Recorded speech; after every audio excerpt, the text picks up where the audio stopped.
Hello guys, I'm Gerald. And I'm AA. And we're the Balites and we are members of Wisdom Church of Manila.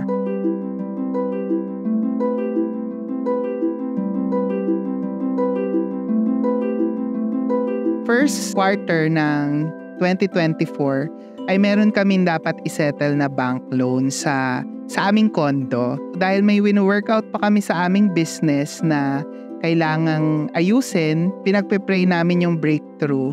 Nag-usap kami, meron kasi kaming hindi pa nagagawa na matagal nang sinasabi ni Lord na i-file na namin yung tax. And ang revelation sa amin ni Lord is mag-hire na lang kami ng magfa-file ng tax. May mga ginagawa si Gerald na for me risk yun, parang nakakatakot naman yan, parang sure ba yan? Kasi negosyo, hindi ako marunong sa negosyo back then. Yung parang kukuha ko ng accountant, tas yung negosyo ko maliit, na ibabayad ko sa accountant. Ang dami kong tanong, pero sabi ni God, submit to your husband and submit to the authorities.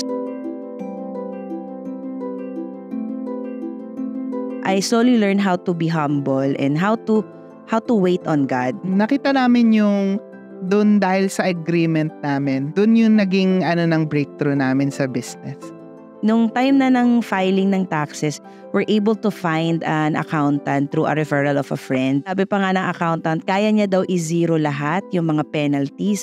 Pero sabi ni God, very clear siya. Sabi niya, anak, pay everything. Pay what is due to Caesar, sabi niya, and what is due to me. Sabi ko, kahit wala akong ibabayad during that moment, sabi ko, sige, I will obey God. I will obey God and I will obey my husband. God will provide. So true enough, hindi kami pumayag na yung tax is dayain. No, legal tayo because our enemy is also legalistic. Sabi ko, we obey God.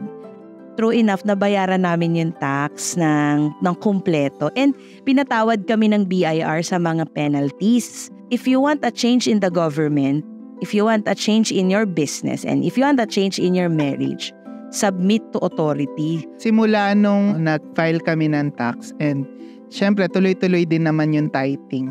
Nag-flow na yung mga business ideas, lumaki yung income namin at nagkaroon kami ng mga flow of ano pa ba yung mga pwede namin gawing source of income. Sa mga gustong mag-business, always seek God. Yung siya naman yung magbibigay ng mga ideas, 'di ba? Meron tayo sa 8 Foundation na getting direction from the Lord. I really do believe na walang hindi kayang gawin si Lord sa buhay mo. Basta i-allow mo siya. Napaka-powerful na agreement ng dalawang tao. 2 or more are gathered.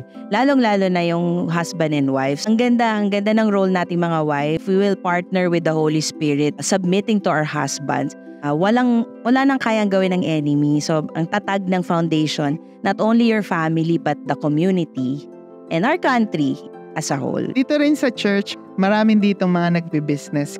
Marami tayong pwedeng lapitan na hingian ng advice, godly advice. Sila pastor na nagtuturo ng wisdom from the Lord. I'm Gerald. I'm AA. And this is our testimony.